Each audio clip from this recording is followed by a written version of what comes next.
Hi, and welcome back to another episode in the C Practical Funciness series. Following on from the previous episode where we implemented the option monad, today we're going to add two more common methods that are often found on option: sequence and traverse. These two methods are not unique to option.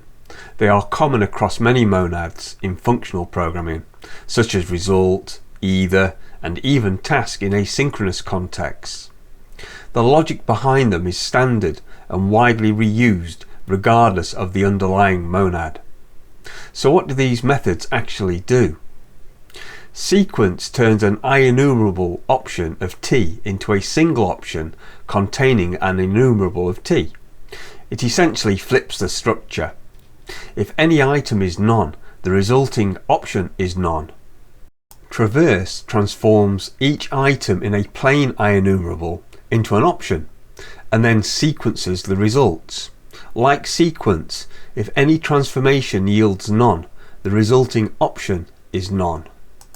Let's walk through the implementation of each method, and as mentioned, the logic applies not just to option, but to many other monads as well.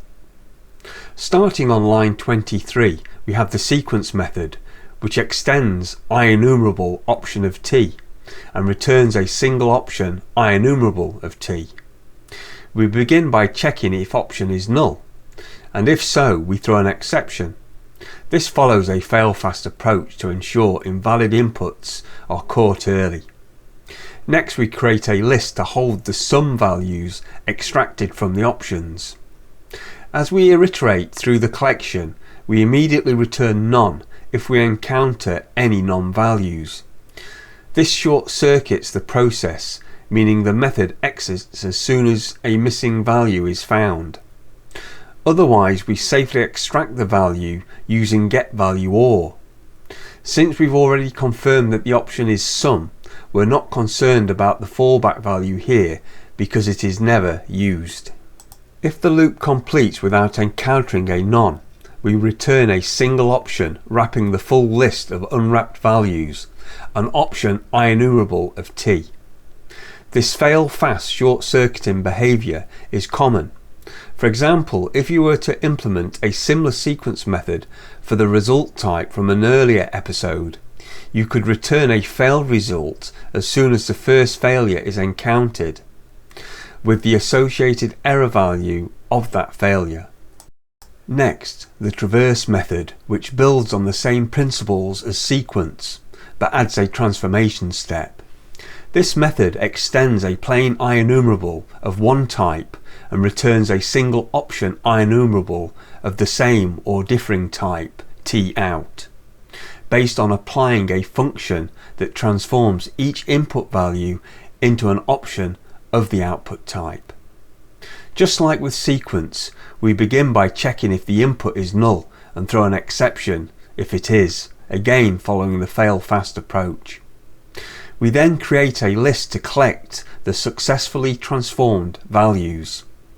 As we iterate through the input sequence, we apply the provided transformer function to each item.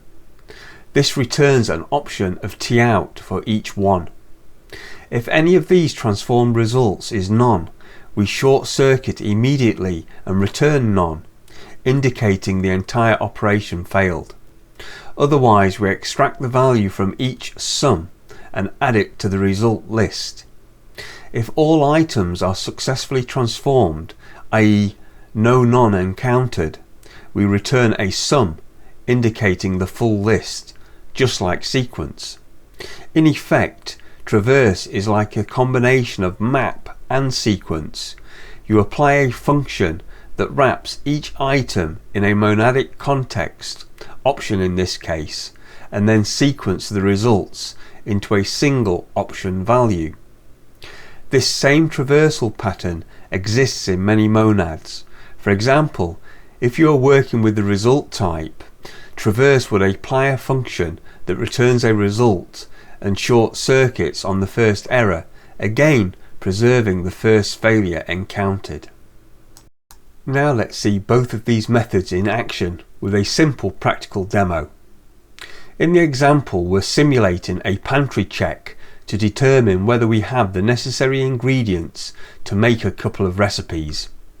We're using a simple list called pantry to represent the ingredients we have available, essentially our food inventory.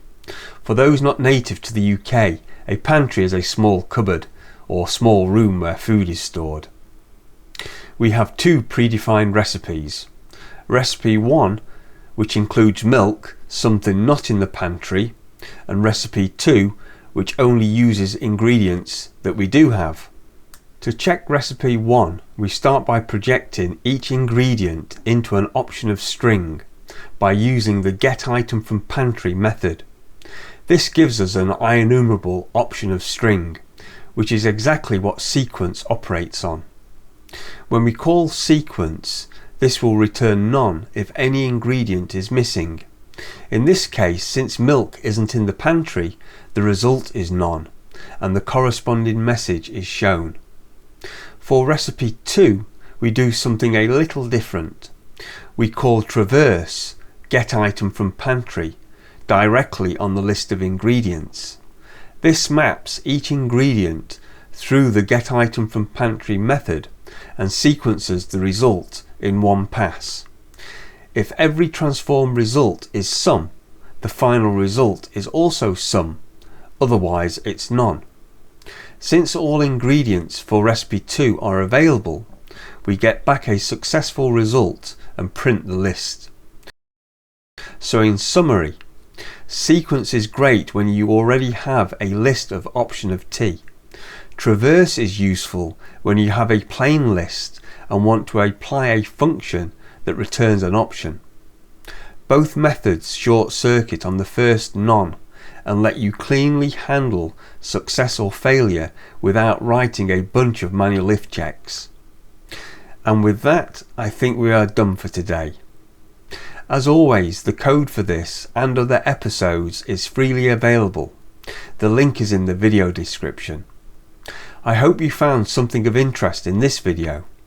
As always, feel free to leave feedback, good or bad, and I'll do my best to answer any questions that you might have.